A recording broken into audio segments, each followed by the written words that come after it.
Hello and welcome to the Evelyn Y. Davis Studios at the National Press Foundation.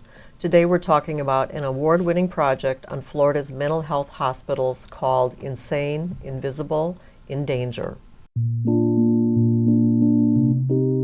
The National Press Foundation is a nonprofit dedicated to helping journalists cover complex topics with depth and accuracy. We serve journalists in the U.S. and around the world.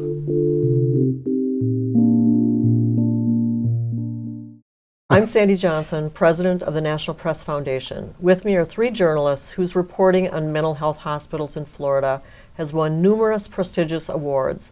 Among them, NPF's Carolyn C. Mattingly Award and the Pulitzer Prize. Congratulations. Anthony Cormier is an investigative reporter at the Tampa Bay Times. Leonora LaPeter Anton is a reporter on the Tampa Bay Times Enterprise team. Michael Braga is the investigations editor of the Sarasota Herald-Tribune. So let's talk about the main finding of the project.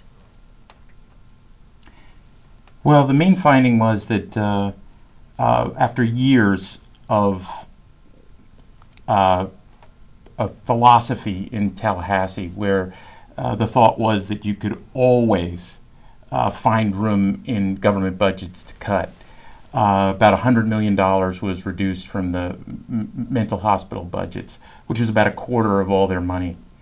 And the reduction of that money caused violence in these hospitals to spike because there were cuts in the staff and fewer people to take care of the patients, and therefore there was more eruptions of violence and neglect. Mm-hmm. And staff cuts, what did they amount to from that $100 million? About 500 full-time workers lost their jobs. Mm-hmm. So you have wards with very sick, needy individuals who are sort of basically left to their own devices, mm-hmm. Which created some very dangerous, tense, chaotic situations for both staffers and the other patients. Mm-hmm. And tell me about the data that you collected on the wounded and or the people that were injured and then died. Right. We built that by hand. So there is no, typically we would go and pull the data in. This is one that we had to actually count by hand, both the incidents that the hospitals logged, and we went to the police departments and said, how many times are you guys going out there, and collected all of those and sort of organized them and found that violence had doubled since the beginning of the cuts. Mm-hmm. Since 2009. Mm-hmm. And about 1,000 people Yep. were injured in some way, or injured themselves, or got into a fight Right. and were injured. Mm-hmm. And how many died? At least 12, right, Leo? 15 died. They died of everything from constipation to not getting to a doctor fast enough, a head injury, and then didn't get to a doctor fast enough. I mean, these were deaths that could have been prevented. Mm-hmm. In order to cut costs, they were telling the nurses not to call 911. That might be because it cost a lot to send the patient out to an outside hospital. So they were waiting, they were second guessing, they were questioning, and that's what caused at least some of the deaths. Mm-hmm. These were orders from the administration? We never got that far, although we did have administrators tell us that they did feel pressure from Tallahassee to limit the amount of money they were spending on emergency care. Mm-hmm. Mm-hmm. And tell me about how the state was trying to cover up what was happening at the mental health hospitals. And was that a result of your reporting, or was it ongoing over the 7 years? It was a period of years. Mm-hmm. What they did was they quietly changed the rules for the things that had to be reported, so that in the past, anything you break your ankle, you get a cut, all of that stuff gets reported to sort of a headquarters, a district office. Mm-hmm. But over time, those rules were sort of weakened until we now only are supposed to be reporting when people die or face such serious injuries that that it could be fatal. So you've got this whole sort of swath of cases of reports that are no longer appearing as sort of violent incidents. So the state is saying, yeah, look, there's only 20. But when you go and you look at other sort of sources of data, you find that there could be 60, 80, many, many more. Mm-hmm. We found twice as many, really, that from looking at police reports, there were twice as many incidents as the hospitals themselves were listing. Mm-hmm. And how did it come to you to go to police reports? Because to me, if someone checks into a hospital, that's not necessarily cause for a police record to be drawn up. Was that required for patients at the mental health hospitals? Well, when they would have an injury or be injured, often they would call police. The hospital itself would call police, or somebody in the hospital would call police, and so they would come out and it would generate reports. So sometimes they were not calling for days, though. It was a delayed call. But that was how. So then we went to all those locations, and they also had video, and that was one of the ways that we got so many videos of the incidents that took place. Oh, the surveillance videos? Yeah. Yeah, terrific. I remember we saw this video. We got, this was the first, I think it was the first one we got. And I couldn't believe it. Yeah, and you got this from the police? Mm-hmm.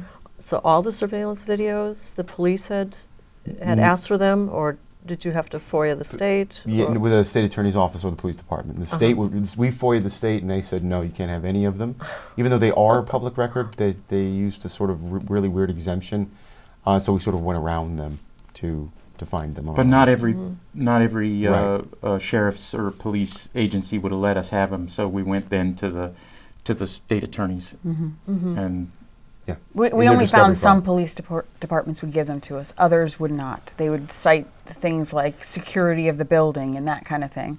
So the reason that the police have generated a report is that one guy smashed another and that guy needs to be punished or arrested or charged or something. So they come in, they gather the video, and then they check out should we or should we not arrest this person.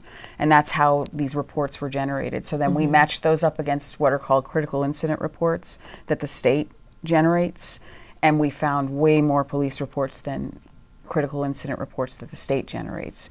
So that's when we started asking questions. What is going on in these hospitals? Why are they so violent? Why are so many things happening, and why are they not coming out in these state reports? Were any of these incidents reported locally, like sporadic reportings, or did you guys, were The you really the only- first to? The only one we found was Barsati Yeah. that I can recall. There was- Precious Buchanan. Oh, but that's a different hospital. right, a different deal. But And no, why don't you go ahead and talk about the Barsati you, case? she's really Okay. familiar with it. Anthony Barsati was a young man, 27 years old. He was severely mentally ill, schizophrenic, somebody who wouldn't take his meds, wouldn't do anything. And so he was arrested for getting into a fight in a jail, and also for getting into a fight with his parents. I'm sorry, first for getting into a fight with his parents, then for getting into a fight in the jail. He was taken to the North Florida Evaluation and Treatment Center, and there he slowly went downhill. He stopped eating. He stopped, doing daily things, and then all of a sudden he started getting into fights. They were changing his medication out multiple times, and he got into 10 fights in the course of I think it was something like 8 days, and they still didn't separate him from the other inmates. So on the 10th day, he went after a guy he'd pushed just earlier in the day, and a guard came and shoved him into a wall, and his skull cracked.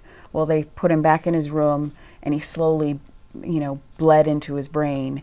And they didn't call 911. And even when somebody's like, we need to call 911, the dispatcher was like, I can't call 911 until I get my supervisor. And so that went back and forth. Another 15 minutes was wasted. And, so he died. 4 hours, right? 4 hours Where he without sort of medical wasted attention. away. So and he was, you can see the video. He's just Almost he's catatonic. Right, Yeah, Right. And The he, nurse comes in the room and says, "Oh, he's getting his color back. He'll be fine." Yeah, and then she says, "What? Breathe." yeah, breathe, Anthony, Anthony, breathe. Right, yeah. We should probably describe what types of mentally ill people wind up in state institutions. Are they simply poor and can't afford other treatment, or are they committed? Well, we saw that. 25% roughly are people who are mentally ill, and I would say either homeless and drug addicted or alcoholic, in that their biggest crime might be battery on a law enforcement officer, which sounds worse than it is. It can be, you spat on a law enforcement officer or something like this, but these are chronically mentally ill patients that go up there with very, relatively light crimes. So there's about 25% of that. Then you have some really serious people up there. You have murderers and rapists and Right, you get there one of two ways usually. You either commit a crime and you're arrested and you're deemed incompetent, right? You don't know what's going on at trial and you can't defend yourself. Or you're a civil patient. So you are a danger to yourself or to others, and the state says through a law called the Baker Act, we're going to take you. You can't take care of yourself, you're going to hurt somebody else, we're going to send you off basically to an asylum.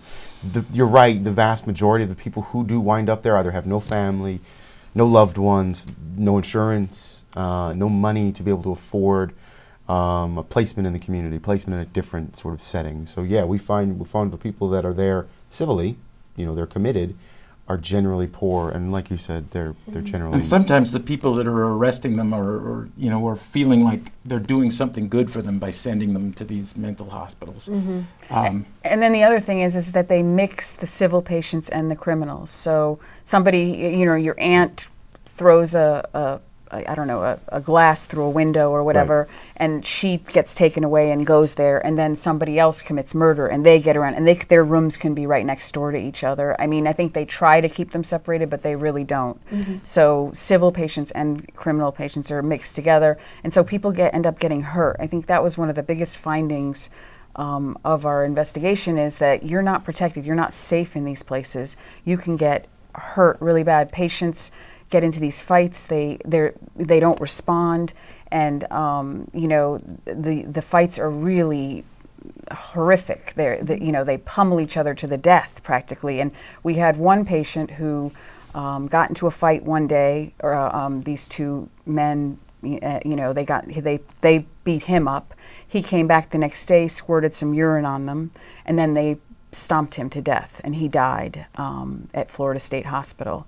So it's patient on patient, it's patient on employees. The employees are not protected either. The employees are in danger. Sometimes it's employee on patient.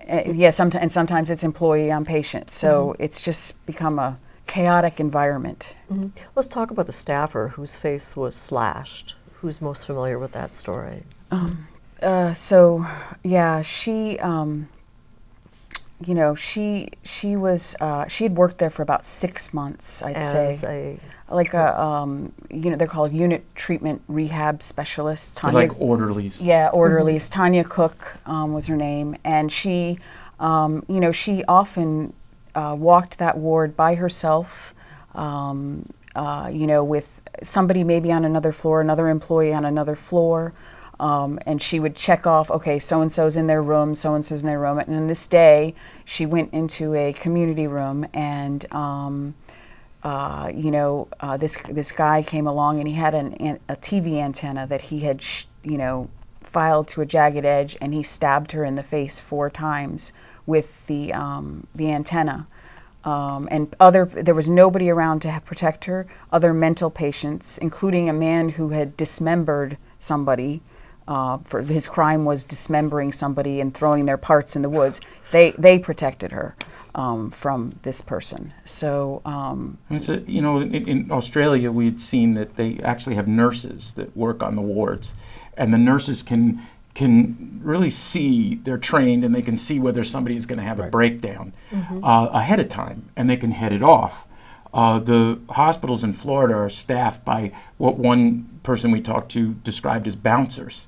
That, we don't really have nurses, we have bouncers that try to keep people from hurting each other. But the problem is that we've thinned that staff to such a degree that they themselves don't feel safe. And every state has these state-run facilities for the mentally ill. Is there anything distinctive about Florida's laws or how they keep people from other states that you came across in your reporting? Well, I mean, the one thing that is clear about Florida is we spend much less than other states. I mean, we spend less than Mississippi. We spend less than Alabama. Per capita? Yeah, per capita. And other states, I mean, every state has these problems, but there are ones that do better. D.C. is for instance, one of the best in the country, and Missouri, but they're dangerous places to work. They're dangerous places to be. We understand that. But what Florida did left them in much worse shape than they should have been in. They actually took an action that left these people in danger. Let's talk about the trajectory of your reporting. I know you started out thinking the story was much different than it wound up being. Right.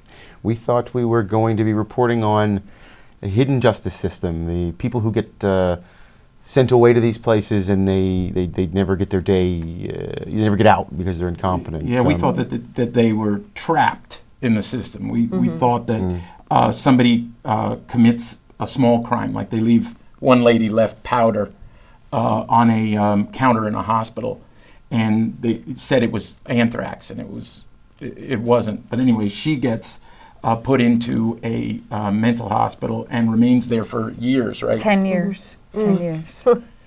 And so she's there for 10 years, and we're thinking, well, she's never had her day in court because she's been found incompetent to stand trial. And how many are there like her?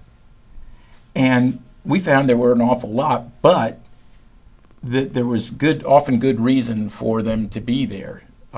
They were suicidal. In her case, she was suicidal. And I cutting don't, on herself. I think. Cutting herself. But on the other hand, does she deserve to be with murderers 24/7? I don't know. Like, is that the way to fix somebody who's suicidal? But we found another one with a samurai sword. There's just tons of people, yeah. Yes. But it also didn't seem like he rose to the level to really be in the hospital for 7 years. But then when you look deeper into him, he's like, oh yeah, well, where else could he go? There's nowhere else for him. And so we had to shift our story. We sort of like... Well, I don't we know also if we found, shifted. We Yeah. also found that they had $100 million in budget cuts, and that was... Right. Then we said, well, wait, what? What is Yeah. that? And then we began to track the sheer scope of the violence, and it was pretty clear that that was the most important thing we could tell. It's the most important thing we could So you do. connected the dots Right. I with mean, that the reduction in funds Right. with But it definitely the was rise true in that violence. we went down one path, and it didn't quite... Our hypothesis didn't quite work out, so we shifted with new news, I Right. think. Let's talk about the data collection. You work at 2 different newspapers. You probably have different reporting methods that you use. How did you collect all the data in one place so that everybody had access to it? One by one in a Google Drive file up late at night. Leo collected many of the police reports. She took some of the police reports. And then Michael and I would just go home and enter. We'd stay at work and we'd enter. We'd go home and enter. So what we did was it was a bit of a process, right? So we had to sort of build our own data set, and there were fields that we didn't know we'd need later. We had to go back and enter in again. And we were able to sort of do some analysis of that data on the back end. And number one, we were able to pull out anecdotes and important stories. Number two, we were able to identify trends and sort of the actual, the data, the analysis. And at first, we just did criminals. And then Leonora suggested that we also do the civil side.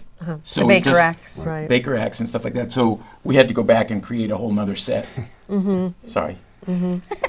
And so reporters that are watching this, what advice do you have them on building this kind of a data set? Start as broadly as you can. Broadly as you can. Start wide. If you think that you're entering too much, you are probably not. You may need that information. That doesn't matter if it's an address, if it's a classification of the data type. Just start as broadly as you can always get rid of it. There's always a delete button. But what we found in the end was it would have been a lot easier had we included, the patient's DOB or if we had if we had added some categories to the types of incidents. I mean, my advice is start wide and then go narrow. And let's talk about building the narrative. That must have been a process between the 3 of you and your editors. We had like 700 drafts. Yeah. But we Wait a started minute. with Literally? No. well, over 100 then, right? I mean, 100 all drafts? told for all 4 stories. Oh, well, 4 stories probably, yeah. I mean, that's Yeah. Wow. But what happened was we started out with the Barsati story being our main story and then trying to work everything in. But we found that it either shortchanged our Barsati story or it shortchanged the main story. So we split them off into 2. And that was how, because with the Barsati story, it was sort of a narrative of a beginning, a real tight, focused moment in time for the 4 hours he was from when he got hit to when they carted him off to the hospital, and who did what, and who, and so in order to do that, you would shortchange. If you put that in the main story, it would have, bogged down. It's a conflict between narrative and investigative. Yeah. So at first we thought that we could do them both at the same time. And we went 6 months almost with that theory, and then we just pulled them apart. Right. And we went narrative and investigative. Yeah. Because with narrative, you're trying to find what is most outrageous about the incident, what is going to, not about the incident, about the subject at hand. What is it that's the most outrageous? What are they doing that's the most wrong? And then with narrative, you're trying to build to an end where, the reader doesn't know where the story's going to go in the end. It's going to build to that point. And so we had to, separate them out. And let's talk about the visuals that you collected to illustrate the data and the words. The videos. Yeah. The videos were just, that was the most important thing. Most important. I think that Yeah. was so visceral for people. That was what we got, the response was, I can't believe it, Yeah, once we got the one or two of them, we were like, okay, let's go and try and get everything we can get and see what we can get with this. So we went back to the police reports and we were like, okay, what videos are here? Where are they? And then we just wholesale went around the state and tried to get as many as we could. And then there was the Barsati video, and that was a real process. That took 8 months to get the Barsati video, which is, him sort of in the hospital, sort of essentially dying in front of your eyes. And that one, there were these, the Barsati family sued the state, and in the process, their lawyer collected all those. Well, the lawyer split with his partner, not amicably, and the partner had all the stuff in some warehouse. Partner wouldn't get it for the main lawyer. So I just kept calling and saying, hey, where is he? And then finally, I appealed to them. This is so important. This is about, other people and the mentally ill. Please produce these videos for us. And they did. So that was how we got those. And then you've got the family components, because every one of these people was a mother, father, brother, daughter. Sure. How did you gather those stories? How did you find the families? That was hard. Finding because quite a lot of these folks they're drug addicted, they have sort of codependencies, right? Like they're addicted to drugs, or, they've run off from their family, they've burned their family too often. And so some of these folks were a matter of going back to a police department where we knew they lived, and pulling every file on them, every report of them, and sort of walking one by one through those reports until we found a mom, a dad, a sister, a brother, that they said, I can't believe this. I didn't know that my son was in a place like this. I didn't know that, we had a mom whose son died, and had no idea until we showed up at her house with the autopsy report. She had no idea that her son had 10 times the normal amount of Thorazine in his system. No clue that he had been in a fight that day. No idea that his brain was swollen. They didn't tell her. So we step by step were able to sort of track down the right parents and unfortunately be the bearer of bad news in so many cases, right? I mean. Wow. And the impact of your reporting. Once your stories were published, what was the impact in the legislature? I mean, surprisingly, they did the right thing. Unfortunately, we've been doing this for a long time, and you quite often see inaction by the legislature. But this was something that became very important during the last legislative session. We had a couple of senators who took it upon themselves to do something about it, and so they're hiring, 166 new full-time employees. They've got a pool of about, they haven't put a number on it, but several $1 million for part-time workers. The governor ordered body alarms. The governor ordered new security cameras. And beyond that, the legislature added about $45 to $55 million, depending on whose number you're looking at, in overall spending for mental health in Florida, which I thought was an enormous victory. And one of the kindest things anyone would have said to us is that without our stories, that there wouldn't have been any action on this year. So we felt like we nudged the world at least. And legislatures, even before we got to the end, they were begging us for the story on both sides of the aisle. begging us to go out, in time for the session in order that they could make something happen. I mean, it's mental health is one of these issues that it affects almost all of us. It does. It really does, and you don't know about it until there's a tragedy. And so Florida has managed to somehow bury that issue for many, many years. And quickly, let's talk about the collaboration. It's quite unusual for two competitive newspapers to throw in with each other. How did that come to be? Well, I think that the best way to answer that is Chris Davis, who was he was the editor at our paper, and then he was stolen away and taken to Tampa Bay Times. No, in a good way though. I mean, he was promoted and went to the Tampa Bay Times, and he became their editor up there. And when Anthony and I we had finished off a series on banks, and we knew we had this giant database on crimes in Florida to work with, and we needed their expertise. And so we asked Chris whether he'd be like to work with us, and he was like right back and say, I texted him at 9. He texted me back at like 9:01. He said, "Call me tomorrow." Because he had worked with us before. Right, I was at Sarasota at the time. We had not met Leo yet. We did some introductory meetings. Leo jumped on board, right? And then I left for the Times, and we finished from there. We were trying to ditch Michael. Didn't work.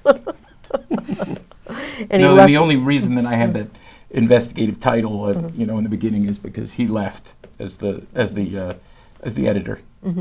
Anthony was the investigative editor. But he's right. I think we'd be doing a disservice to journalism if we didn't sort of lavish Chris Davis with praise. These sort of projects are not possible without sort of masterful leadership, and the man is unflappable.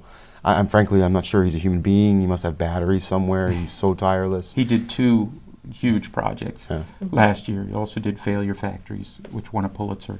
So he won 2 Pulitzers. That also won an NPF award. Yes. It's our very first Innovation in Journalism award. Yeah, so I mean... And that's Davis. And when we went through a lot of doubt through the whole thing, I mean, all of us were, I never thought that it would, that we'd really get it. But it wasn't until almost 3 or 4 months before we published that I was finally a believer. But we fought through doubt, didn't we? Very much so. Right, collaboration's not easy. I mean, it's there are hills and valleys, certainly. But I think we all trusted each other, which was a nice. That's probably a critical thing. Is you've got to trust one another and have your explosions early. I mean, because you should be able to get angry at each other early on in the process. Don't let it build up. Just go ahead and tell everybody exactly what you think.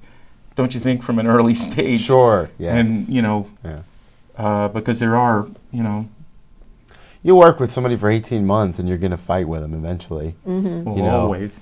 Well, we fight with you all the time. It's the way of newsrooms. Right, it is. It's healthy. It's a healthy debate. It is. And if you trust the person and you know that they're on your team, that those discussions become healthy, productive. Let's move the football, up the field a little bit through this conversation. I think they add the passion to a story too. I mean, if you're upset at each other about something and want to get it through, it comes into the story, the passion. Well, what you created was an extraordinary piece of journalism, and congratulations for all of the accolades that you've won already and presumably are still to come. So today we've learned about the nitty-gritty reporting that went into the award-winning project, Insane, Invisible, in Danger. Our thanks to Anthony Cormier, Leonora LaPeter Anton, and Michael Braga. For more information about NPF training, check out our website, nationalpress.org.